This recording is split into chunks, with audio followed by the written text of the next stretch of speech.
اللہ کے نبی حضرت عیسیٰ علیہ السلام تشریف لے جا رہے تھے کہ راستے میں شیطان سے آمنا سامنا ہو گیا۔ شیطان اپنا کچھ مال لے کر گدھوں پر لاد کے لے جا رہا تھا۔ جناب عیسیٰ علیہ السلام نے فرمایا کہ اے ابلیس لعین، یہ تو کیا لے جا رہا ہے؟ اس نے کہا یہ میرا سامان تجارت ہے جو میں فروخت کرنے بازار لے جا رہا۔ اس کی تفصیل یہ تھی کہ ایک گدھے پر میں نے ظلم کو لدا ہوا ہے، دوسرے پر میں نے مکر کو لدا ہوا ہے، تیسرے پر میں نے حسد کو لدا ہوا ہے، چوتھے پر میں نے خیانت کو لوڈ کیا۔ یہ چار میری اشیاء ہیں، چار چیزیں ہیں، ان کو میں بازار کے اندر بیچنا چاہتا ہوں۔ حیرت کے ساتھ اللہ کے نبی عیسیٰ علیہ السلام نے فرمایا کہ ان چیزوں کا بھی کوئی خریدار ہو سکتا ہے؟ کہنے لگا اللہ کے نبی یہ ہاتھوں ہاتھ بکنے والا مال ہے، بازار کے اندر جاؤں گا ہاتھوں ہاتھ بک جائے گا۔ اللہ کے نبی فرمانے لگا ذرا تھوڑی اس کی ڈیٹیل تو سامنے رکھ۔ وہ کہنے لگا کہ ظلم جو ہے یہ میں اقتدار میں رہنے والے لوگوں کو دوں گا، جن کے پاس بڑی عہدے ہیں، کوئی وزیر ہے، مشیر ہے، وزیر اعلیٰ ہے یا وزیر اعظم ہے، اس کو دوں گا، ہاتھوں ہاتھ لے جائے گا۔ اور دوسرا میرے پاس ہے خیانت، وہ میں تاجروں کو دے دوں گا، بازار کے اندر جاؤں گا تاجر ہاتھوں ہاتھ لے کر نکل جائیں گے۔ اور تیسری بات اس نے کہا کہ میرے پاس ہے حسد، وہ میں دوں گا ذی شعور لوگوں کو، جن کے پاس علم ہے میں ان لوگوں کو دے دوں گا۔ اور پھر چوتھی چیز اس نے کہا کہ میرے پاس مکر ہے، دھوکہ ہے، فریب ہے، فراڈ ہے، وہ میں دوں گا۔ اور وہ جلدی جو ہے وہ اس کو لے کر اپنے معاشرے کے اندر نکل جائیں گے۔ یہ چار چیزیں تھیں، ان پر میں گفتگو کر رہا تھا 2-3 جمعوں سے، تو دو چیزوں پر تو تھوڑا جتنا میرے پاس اللہ نے دیا ہوا علم ہے اس کے مطابق میں پیش کر سکا۔ آج اس میں سے ایک دو بات جو ہے وہ میں پیش کرنی ہے۔ دعا کریں کہ اللہ تبارک و تعالیٰ مجھے کلمۃ الحق کہنے کی توفیق عطا فرمائے۔ میرے بھائیوں اور بزرگوں، اصلاح کرنے کا ایک ذہن ہے ہمارا، یہ ہمارے پیر و مرشد نے ہمیں دیا ہے، اور اس پر ہم کوشش کرتے ہیں کہ چلیں تاکہ مرشد کے حکم پر بھی عمل ہوتا چلا جائے۔ ان کا کہنا ہے کہ مجھے اپنی اور ساری دنیا کے لوگوں کی اصلاح کی کوشش کرنی ہے۔ اسی جذبے کے ساتھ ہم یہ باتیں آپ کی خدمت میں پیش کرتے ہیں۔ گو کہ ایسے موضوعات پر لوگ کما بات نہیں کرتے، شاید یہ سمجھ کر کے یہ چھوٹے موضوع ہیں، ان پر بات نہیں کرنی چاہیے، یہی آگے چل کر بڑے ہو جاتے ہیں۔ جھوٹ کی لعنت اگر انسانوں سے، مسلمانوں سے ختم ہو جائے، معاشرہ جو ہے وہ اسلامی معاشرہ تشکیل پائے گا۔ دھوکہ دینا لوگوں سے ختم ہو جائے تو رسول اللہ کے فرمان پر عمل ہو جائے گا۔ میرے آقا علیہ السلام کا فرمان عالی شان کتب احادیث کے اندر موجود ہے۔ میرے کریم فرماتے ہیں کہ جو کسی کو دھوکہ دیتا ہے وہ ہم میں سے نہیں ہے۔ استغفر اللہ۔ ہم کہتے ہیں ہمارا دعویٰ ہے کہ ہم حضور کے امتی ہیں، اور گناہ کرنے والا تو جٹ بول دیتا ہے ہم بخشے جائیں گے۔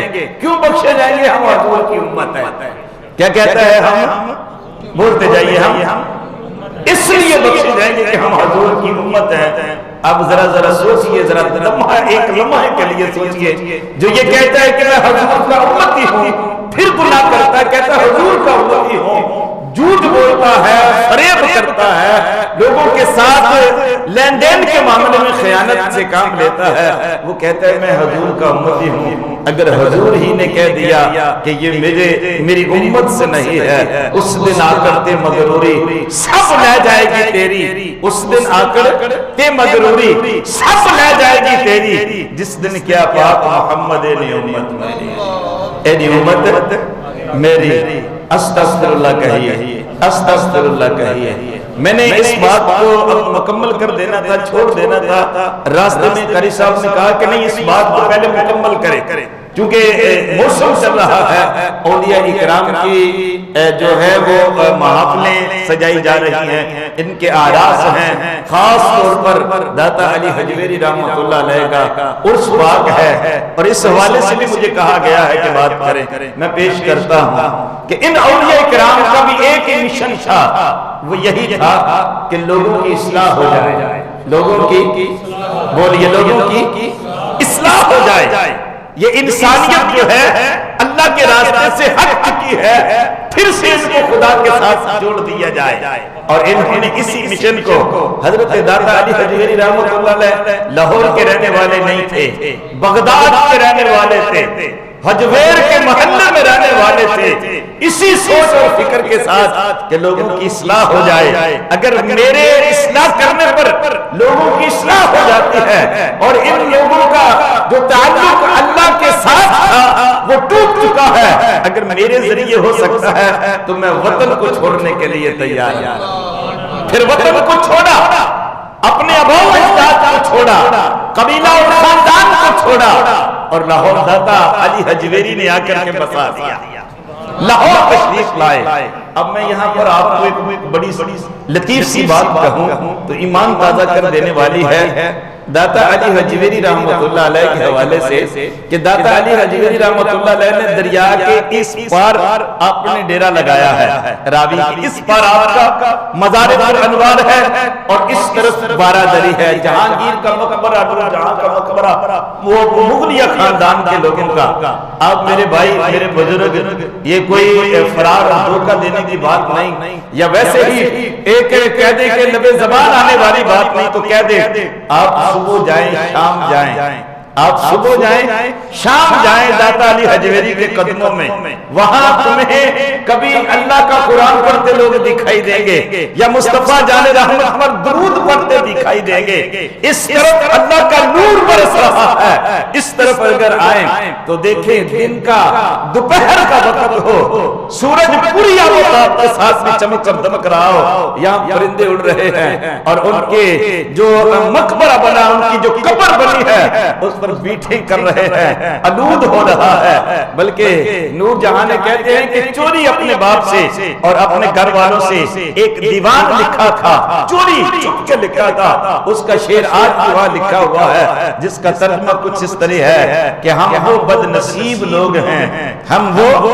بد نصیب لوگ ہیں کہ جن کی قبر پر آ کر کے کوئی لفظ بھی اللہ کی بارگاہ میں پڑھ کر ہمیں دعا کرنے والا نہ ہوگا، ہم وہ بد نصیب لوگ ہیں۔ لیکن ایک طرف وہ ہے جنہوں نے دنیا پر حکمرانی کی، جنہوں نے دنیا پر حکمرانی کی، ایک وہ ہے جنہوں نے دلوں پر حکمرانی کی۔